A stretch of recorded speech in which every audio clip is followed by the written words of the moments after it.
And hello again from Fox News in Washington. There was big news this week in the Republican presidential race, and no, it wasn't whether Chris Christie is joining the field. A political long shot parlayed a strong performance in the Fox debate and the Florida straw poll to jump into the top tier. We continue our series of 2012 one-on-one interviews now with businessman Herman Cain. And Mr. Cain, welcome back to Fox Chris. News Sunday. My pleasure. Let's start with the latest polls, which show your remarkable surge. Let's put them up on the screen. In the Fox poll in late August, Perry and Romney were in the 20s. You were all the way back at 6%. Now you're in the top tier, along with the two of them, inside the margin of error. Right. And look to Florida, where you're now running a strong second to Mitt Romney, well ahead of Rick Perry. Mr. Cain, yes. What's going on? Well, two things. First of all, it shows that the voice of the people is much more powerful than the voice of the media. As you know, some of the media outlets have been trying to make the Republican contest a contest between two people, two governors. The people said something differently. The second main thing that came out of that, message is more powerful than money. They spent a lot of money trying to influence that straw poll vote. We rented a bus, went around the state of Florida, had some rallies, met with people, and it's resonating. The other thing that I did, I started speaking in Florida at Lincoln Day dinners and other events last fall, so I didn't just show up the week of the debate. All right. You say message is more important than money. Yes. Money is still important. I don't have to tell you as a businessman, Yes. it's vital in campaigns, Yes. organization, ads, things like that. Your campaign says that in the last couple of weeks, as you've begun to surge, you're taking in several $100,000 a day. In the second quarter, the previous quarter, Yes. you took in $2.1 million. Right. This third quarter ended on Friday. What's Yes. your number going to be? The number is going to be more than the number that we turned in before. We don't know by how much yet because they're still doing the calculation. But you're right. Our fundraising has picked up substantially as a result of what happened in Florida, because I think it sent a message that I am a viable candidate. The other thing that made this one more significant is that the people who were voting in the straw poll were delegates, which means that they're much more informed, much more critical about who they're going to vote for. This is why I believe a lot of people interpreted it as we did, and that is there's really some substance here in this particular candidacy. But you say more than 2.1 million, 3 million, 4 million? I don't have a number for you, but Okay. it'll be north of 2 million. Okay. Besides you, the other big story in the GOP race right now, as I mentioned at the top, is New Jersey Governor Chris Christie. Yes. He supports, because people are now looking at his record. Over the years, he has supported a ban on assault weapons, supported civil unions for same-sex couples. He says being in this country without documentation is not a crime, and that global warming is real and it's man-made. Question, is he too liberal to be the Republican nominee for president? Yes, I believe that a lot of conservatives, once they know his position on those things that you delineated, they're going to not be able to support him. So I think that that is absolutely a liability for him if he gets in the race. Why do you think that they won't be able to support him? Because, you know, most of the conservatives believe that we should enforce our borders. They do not believe people should be here without documentation. They do not believe global warming is a crisis or a threat. Yes, it might be a little bit out there, but they don't see it as a crisis or a threat. And as you go right down the line, he's going to turn off a lot of conservatives with those positions. I want to ask you, there's a troubling story on the front page of the Washington Post today about Rick Perry, the governor of Texas, and it indicates that for years his family had a hunting camp in West Texas, and the name of it, written on a stone, and was N. Head, but obviously it wasn't just N. Head. Right. And he was part of that camp, even as governor. Your reaction, sir? My reaction is that's just very insensitive. There isn't a more vile, negative word than the N word, and for him to leave it there as long as he did before I hear that they finally painted over it, it's just plain insensitive to a lot of black people in this country. You know what? Let's talk about 999. Yes. I knew you'd like that. I'll light up then. Yeah, I know you do. 999, which is your idea. Yes. And let's face it, your rise in the polls is come at the same time that you come out with a specific plan, 999, 9% flat corporate tax, 9% flat income tax, and a 9% national sales tax. As more is becoming known about it, there are more questions. Right. Let's dig in. The Christian Science Monitor did an analysis of what various income groups would pay. Someone making $20,000 a year, who now pays a 13% tax rate, would pay 17%. Someone making $55,000 would go from 17% to 18%. Someone making $300,000 a year would go from 28% to 16%. This is the analysis of the Christian Science Monitor, Mr. Cain. The poor and the middle class pay more. The rich pay a lot less. Okay, I don't know the assumptions that they used. Let me walk you through my analysis with my assumptions. Let's take the $50,000, which is the median income. At $50,000, you have to take into account the payroll tax. The total taxes paid by somebody at $50,000 a year, if you assume standard deduction and you take the number of exemptions for a family of four, they're going to pay approximately $10,000 in taxes. Now, 9% of $50,000 is $4,500. You already have a $5,500 gap right there.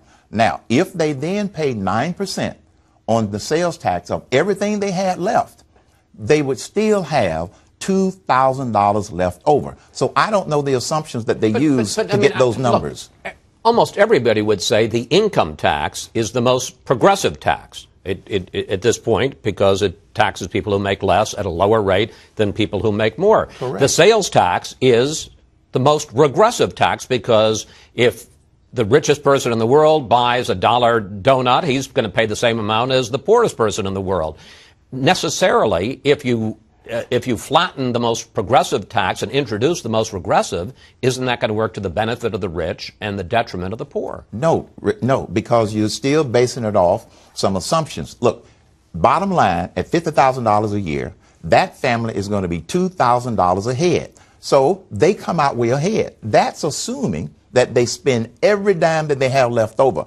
The objective was broaden the base and make the whole tax code fairer for everybody. It levels the playing field. It gets rid of all of the loopholes. But the most important thing is it gets the government out of the business of trying to pick winners and losers and trying to decide what's regressive and what's not regressive. The other big criticism is that, as opposed to some other people who would repeal the income tax, you're keeping the income tax at a lower rate, but you're introducing a new federal tax, a national sales tax. Yes. How do you guarantee, I asked you this in the debate, and I'm not sure I got a full answer, how do you guarantee that 999 down the line doesn't become 121212? In the legislation that I'm going to ask Congress to send me, I want a 2/3 vote required by the Senate in order for them to change it. That will impede cavalierly raising it. Secondly, the fact that the tax rate 999 is so visible, the American public is going to hold their feet to the fire. But that 2/3 majority vote in the Senate will be one of the ways to try to make sure that they don't raise it. And here's the other fact. As president, I'm going to be working on bringing down the debt. So we're not going to have that tendency to continue to raise it because spending is out of control the way it is now. We will get spending under control at the same time that we grow this economy. You said the other day that you believe that if you run against Barack Obama, you could get 1/3 of the African-American vote, but that most of the other 2/3 is, your words, brainwashed. Everyone, from Jesse Jackson Jr. on the left to Michael Steele, the former chairman of the Republican Party, says that is insulting and demeaning to African Americans. First of all, I believe I'm going to get 1/3 because 1/3 of the black people in this country, at least, are thinking for themselves. Now, the fact that they say that that word is insensitive, that's not as insensitive as the President of the United States standing in front of a major black audience, the Congressional Black Caucus, and scolding them because his policies have failed the country, his policies have failed black people. That's more insensitive, that's more insulting to me, rather than me using the term brainwashed. It's their only weapon, Chris, to try and silence me because I'm a conservative. It's simply not going to work. But couldn't it be that African Americans haven't been brainwashed? They have made up their mind, clear-headed, as you've made up your mind, about what they think is best for the country and what's best for them. Anecdotally, I run into people all the time, and I share my 999 plan with them. Some black people that I run into, not all, we keep our own little informal poll. They won't even take my little 999 brochure because I'm that conservative. I'm that Republican. I call that being brainwashed. How can they make up their mind against something when they don't know what it is? So this is why I'm saying some of them have been brainwashed not to even consider an alternative point of view if the person is running as a Republican or if they're supposed to be a conservative. Not all, but some. The Republican Party did not have a single black member in Congress from 2002 to 2010. Now there are 2 black members of Congress, Republicans, right, and 42 Democrats. How do you respond to those who question whether the Republican Party would ever nominate an African American for president? My response would be, history isn't necessarily a predictor of the future. Secondly, the mood of the country, the citizens movement, they are rewriting the laws to this political landscape. If it were not for the Citizens Tea Party movement, if it were not for the power of the internet, I wouldn't be in this race making the moves that I'm making right now. That's the difference. It goes back to something I said earlier. The voice of the people. They are not looking at history and what the Republican Party's reputation might have been. They are now looking at this guy, Herman Cain, is putting real solutions on the table, and this is what I believe the people are starved for. Finally, you were on Jay Leno Friday night, and you were asked to give your quick impressions of some of your rivals in the Republican field. Right. And I just want to ask you also quickly, but to explain a couple of them. So let's go through. Ron Paul. Now, wait. Let me. I'll say it, and then you can explain it. Ron Paul, grumpy old man. I told Jay, as I'm telling you, I knew it was going to get me in trouble.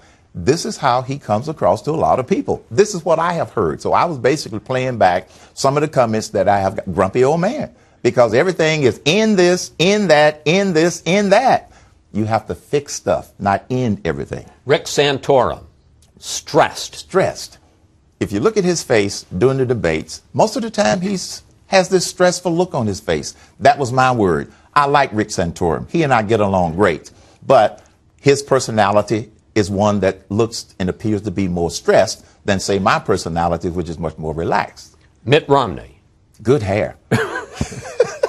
Really? That's the first thing you can say about him? Well, the serious thing is the difference between Mitt Romney claiming to try to be the businessman in the race is that his business experience has been Wall Street. My business experience has been Main Street. I knew what a pizza looked like before it was cooked and before it was served. I've gotten my hands dirty working on Main Street and working businesses rather than just on Wall Street. Now, finally, as you were walking in here today, I was kidding around with you and I started singing Hail to the Chief. Right. And you said to me, if I become president, or I think you said when I become president, right, we're going to have a much hipper song. What's the problem with Hail to the Chief? Well, it's traditional, and that's all well and good. But I happen to believe that there comes a time when you need to change the mood of it just a little bit, not drastically, but change it just a little bit. It's kind of like in marketing. Periodically, companies that have been successful at branding, they might modify their logo just a little bit to give it a fresher look. I think Hail to the Chief needs a little bit fresher sound. So, hip-hop? It won't be hip-hop. I might put some gospel beats into the Hail to the Chief, okay? Mr. Cain, I want to thank you. And I want to say, it wasn't planned, but I love the fact that you come on our show. I ask you tough questions. Yes. You answer them with grace and good humor. I wish that all of the other candidates in this race acted the way you did, sir. Well, thank you. I take that as a compliment. And you know, the American people, I believe, appreciate my attitude toward answer the tough questions and be honest about how you feel. That's resonating with the people. All right. And we also want to note that you have a new book out. Yes. Let's put it on the screen. Coming out Tuesday. This is Herman Cain, My Journey to the White House. Mr. Cain, good luck with that, and we'll see you on the campaign trail, sir. Thanks, Always Chris. a pleasure. A pleasure. Thank you. Always a pleasure to see you.